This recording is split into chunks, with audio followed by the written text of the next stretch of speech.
Simon Godin, bonjour. Bonjour, M. Roy. Bienvenue. Merci de nous avoir écrit. Simon Godin, où sommes-nous, là?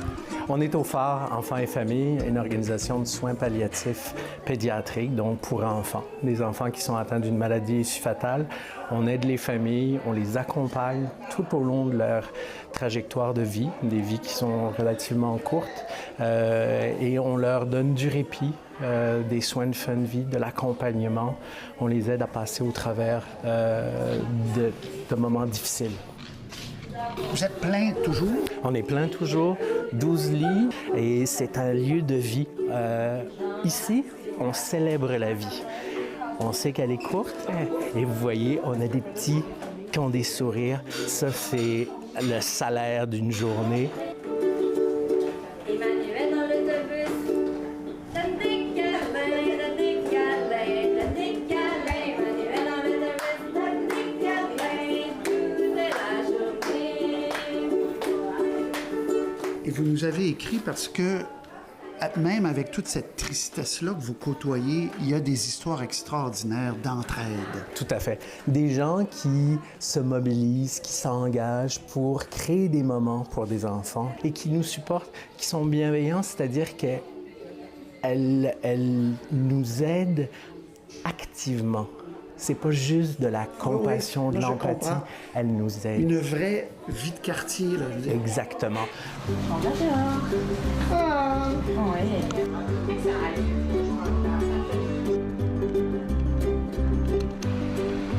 La maison André Gratton, sans les bénévoles, sans les gens du quartier, ne serait pas la même. Elle serait pas la même. C'est toute la vie de la maison qui travaille avec le quartier, avec les bénévoles.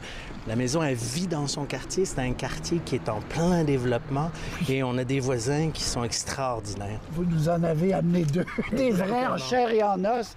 Qu'est-ce qui vous a amené à vous impliquer ici?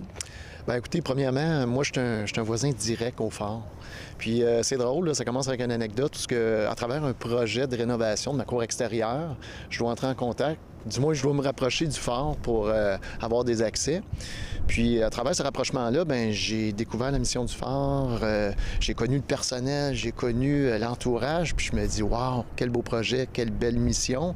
Puis je me dis, ben il faut mobiliser des gens, il faut s'impliquer, il faut faire quelque chose. Puis on a monté un projet, on a monté un comité citoyen ça a démarré comme ça, là. Puis vous faites quoi concrètement pour aider, là? Pendant les tempêtes qu'on a eues cet hiver, à un moment donné, on a juste fait un affichage sur notre page. Écoutez, à pied levé, les gens sont venus, les gens venaient avec les enfants pour déblayer les accès, Wow. le stationnement. On a fait une marche entre Québec et Montréal pour ramasser des fonds l'année dernière. Wow, On prépare la deuxième édition. Le phare a des besoins.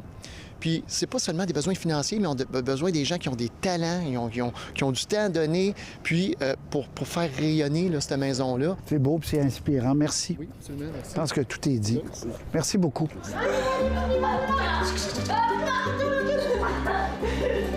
Allez, on se prépare pour les Olympiques, vous savez pas, hein? C'est notre objectif. Je reste à côté, puis je voyais les enfants au parc, puis j'ai demandé à ceux qui les accompagnaient s'il y avait besoin de gens pour... Puis ils m'ont dit oui, puis c'est ma 3e année. On fait vraiment partie d'une équipe. On peut aussi bien donner à manger à un enfant, on peut aussi bien aider l'infirmière à changer une culotte, on peut les aider à marcher, à courir, on peut chanter des chansons, on peut lire des histoires.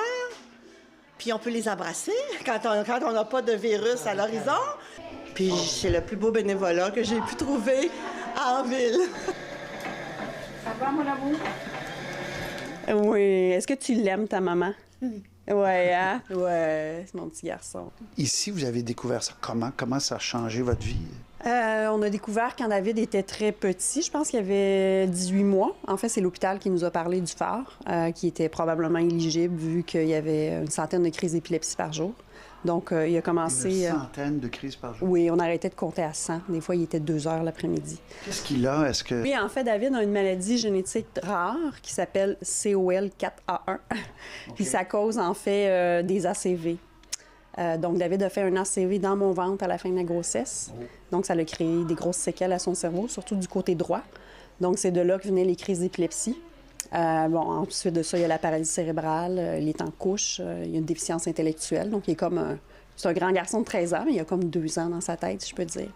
Vous avez eu besoin de répit quand même, là. Oui, absolument. Donc, en fait, ça vous donne ça? oui. Donc, quand on a commencé à venir ici, j'étais monoparentale. J'avais pas nécessairement de famille qui m'aidait, donc ce fut salvateur parce que je pouvais enfin aller chez moi, me coucher pour 48 heures et dormir. On a recommencé à venir, ça fait 1 an. Parce qu'en fait, on est maintenant suivi aux soins palliatifs à l'hôpital parce que justement, avec la maladie génétique rare qu'on a trouvée, on ne le savait pas, ça fait juste quelques années qu'on le sait, on a compris que les années sont comptées. Vous savez que vous avez un endroit pour venir si jamais ça se mettait à accélérer là, dans le mauvais sens. En fait, ici, c'est la seule place où David peut venir en répit parce qu'il a besoin de soins médicaux qui sont donnés par des infirmières, donc il n'y a pas d'autre endroit qu'il peut aller compte tenu de ses soins médicaux. Puis je sais aussi justement que quand on va être rendu à la fin, que c'est un choix pour nous, on n'ira pas à l'hôpital, c'est ici qu'on va venir, c'est ici qu'on va vivre ça en famille, ensemble. Puis j'ai accompagné des amis qui l'ont vécu dans la dernière année.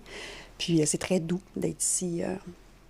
C'est dans l'amour, c'est dans l'accompagnement, dans la bienveillance. Ouais, on retrouve plus ça. On sent quand on entre ici, bien sûr que c'est triste, mais on sent que les gens sourient. Absolument. Absolument. Je peux vous dire, pour justement être venu ici dernièrement, des amis qui ont perdu leur enfant, puis tout le monde dans les corridors pleure, tout le staff est touché par ça. Les gens, ils s'attachent à nos enfants, ils prennent soin d'eux souvent.